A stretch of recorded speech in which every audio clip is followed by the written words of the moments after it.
Hi guys, I'm Shmi and good morning to you from the 2016 Mondial de l'Automobile, the motor show here in Paris.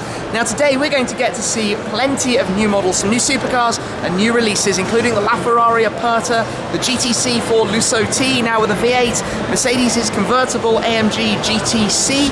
We've also got new models like the Porsche Panamera Sport Turismo, and I'm going to be showing you all of these new models from the show floor here in Paris. Now if you want to see some of those cars in more detail, and all of the ones I just mentioned, make sure you're subscribed because there will be videos of those to come.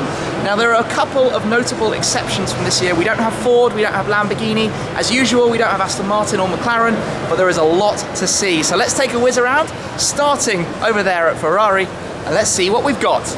Let's get started with what's inevitably the car of this year's show, the LaFerrari Aperta. Now there are going to be 200 custom cars and a further 9 cars that Ferrari are going to use next year in their 70th anniversary celebrations. That's going to lead me on to some of the other cars that are on this stand. But first, just a quick glimpse at what this is all about. And it's not just a case of chopping off the roof back there, because the coupe had the radiators positioned in the front that would send hot air over the car, and obviously you don't want that to come straight into the cockpit.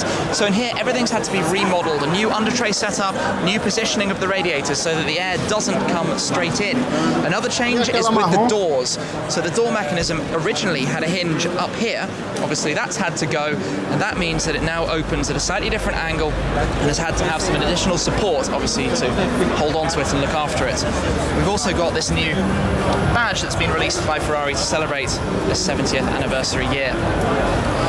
So this car, you can have it with a soft roof, or for an additional 50,000 euros, you can also have a carbon roof that will allow you to go faster than the 130 km/h limit. But you have to admit, this is one good looking machine. So what else do we have on the Ferrari stand? Well, the GTC4lusso T, now with the V8 engine, 80 horsepower down, but actually 60 Newton meters of torque up with the V8, 50 kilos lighter, so performance figures barely behind at all. In fact, only 0.3 seconds slower from 0 to 200 kilometers an hour. And it's more efficient, but it doesn't have a four-wheel drive. It's now only rear-wheel drive with the V8T system. However, 3.9 litre engine means it comes under that 4 litre barrier that in many countries around the world is a big barrier to luxury tax. Now, 70th anniversary, Ferrari have also introduced 350 cars, 70 each of 488 GTB, the 488 Spider, the F12 Berlinetta, the California T, and the GTC4lusso. Each of these models, 70 cars in 70 different liveries, so you can have each livery on all 5 of the different cars. So here you've got the Schumacher on the 488 GTB, which if I just come around, you can see has sort of the design to tribute Michael Schumacher. Here we've got the Sterling, which is based on the car Sir Sterling Moss drove, the 250 SWB, so with the white stripe across the bonnet and the dot on the doors, with the blue paint. We've also got the Green Jewel, which was a privateer Ferrari race team on this green 488 Spider, which I think is really cool with the two-tone different coloured seats. Nice little touch. So, 70 of each of those designs. 350 cars in total to go along with the LaFerrari Aperta and the V8 GTC4lusso. Keeping in the Italian corner, Alfa Romeo have introduced a warm version of the Giulia. This is the Veloce, available in the 280 horsepower 2 litre petrol variant and also the 210 horsepower 2.2 turbo diesel. So that sits underneath the Quadrifoglio but above the sort of normal versions of the cars, and it looks pretty good too. Over at Abarth, we have the 124 Spider that I recently drove, but I want to draw attention to this, the new 595, and in particular, the colour scheme of this Turismo convertible, which I absolutely love. The slightly purple tint to the blue with the grey. Fun little car. I mean, I used to have an Abarth Turismo, so naturally I'm going to like it. That is the new one. This is the GLM G4. 4-door, 4-seat, full electric supercar. It's a rebirth of the Savage Rivale. And just look at how the doors open electrically there. Beautiful interior. The body has stayed much the same. Exhaust pipes removed, of course, because not needed for electric. But that is a very exciting car, and it looks brilliant. New Citroën C3 looks just like the C4 Cactus. This bizarre creation, the Renault Trezor, is a concept. It's a bit of a slam dunk of a supercar. Full electric, 349 brake horsepower, and at 1 meter and 8 centimeters tall, it's actually lower than a Ford GT40. Sort of a glimpse into Renault's future design language and style. But by way of a concept to make your sort of jaw drop, wonder what you're looking at, this really does make a statement. Look at the interior as it comes around here. The way the canopy closes, of course, with the roof that comes down onto the car. Oh, perfect. Get to watch an example of it right there. What a machine. Now, the Trezor uses a lot of the technology from the Renault EDAM's Formula E car. We've also got the Formula 1 car there, which is quite nice as well, spinning around on that pole. And then here is the Clio RS16. Now, this is a concept, but wouldn't it be cool if they made that Megane 275 engine in a Clio with a manual gearbox? That would just be an absolute laugh to drive. This is interesting. James May would be proud. The new facelifted Dacia Sandero Stepway. Back to concepts. This is a pretty bonkers little hatchback. It's the Peugeot Fractal. We don't normally have Koenigsegg at the Paris Motorshow, but we do have a wheel. We do have a full carbon Koenigsegg Agera wheel there. That weighs next to nothing, showing up the Michelin tyres that it's wearing. Honda have an all-new Civic, but I'm more interested in the Type R prototype. So there are no details or specifications or anything about this new Type R, but it's nice to have a look. Triple tailpipe, and the middle one is red. That's unusual design little feature there, but it's cool with the sort of aluminium style finish on this, so I'm sure a final version is not too far afield. That definitely ticks the aggression boxes. To be honest, even the normal Civic looks pretty good too.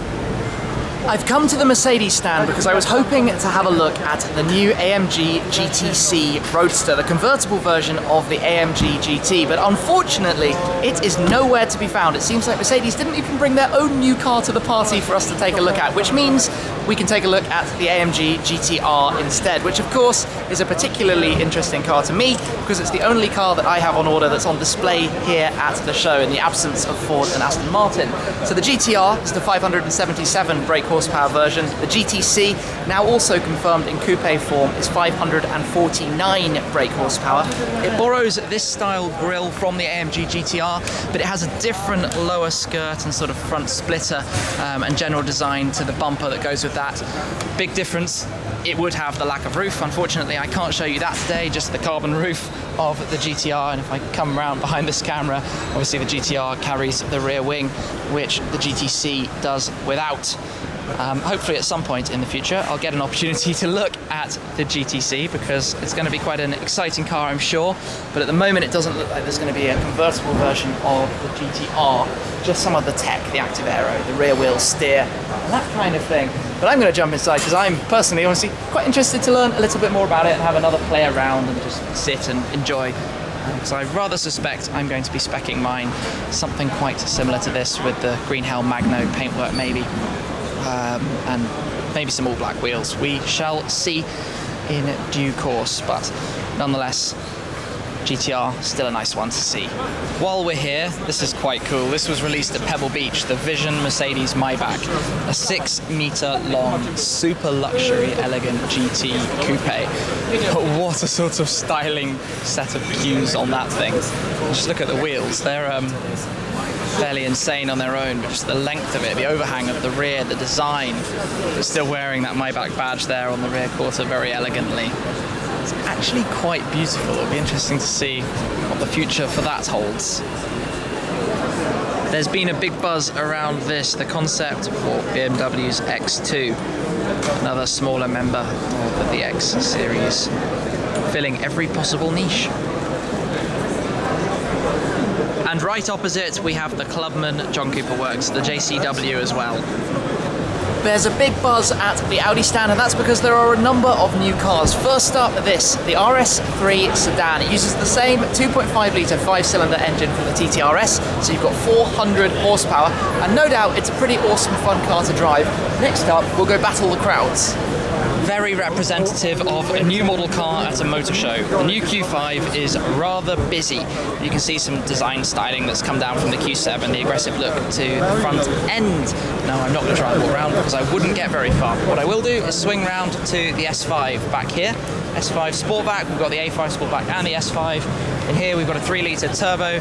Again, pretty hard to see that much of it, but new sort of slightly styled front on the S5 to give some more aggression to it. And that goes 0 to 62 miles an hour in 4.7 seconds, which is not bad.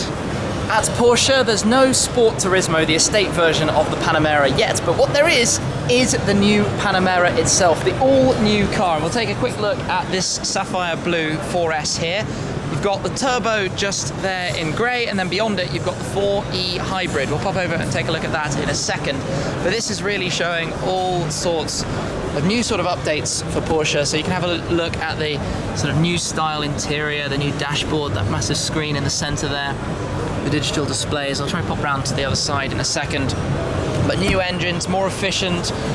The diesel goes up to 189 miles per hour.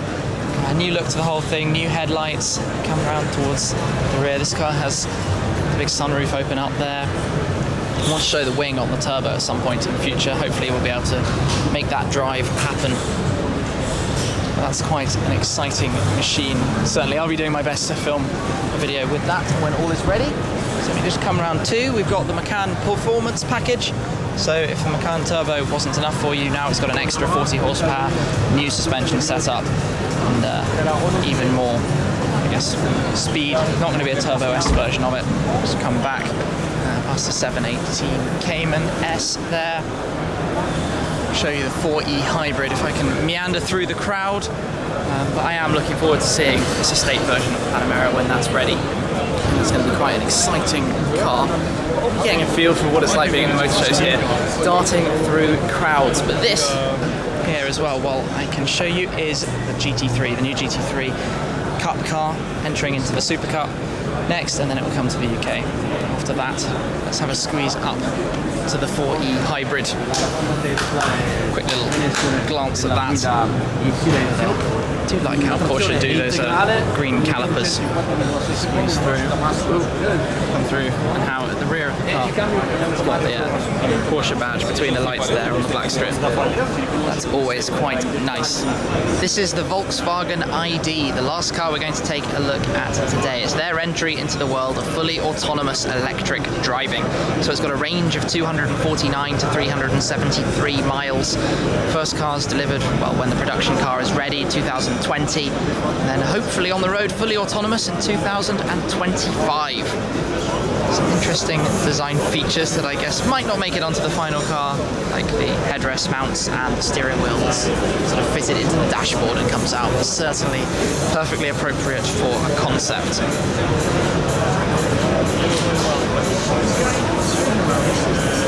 I'm going to wrap up my highlights reel from the Paris Motor Show there. I think I've seen most of the exciting new cars that have been released or not released versus some of the suggestions I said earlier that I thought were going to come today. But I've also shot some more in-depth pieces, so make sure you stay tuned and check them out.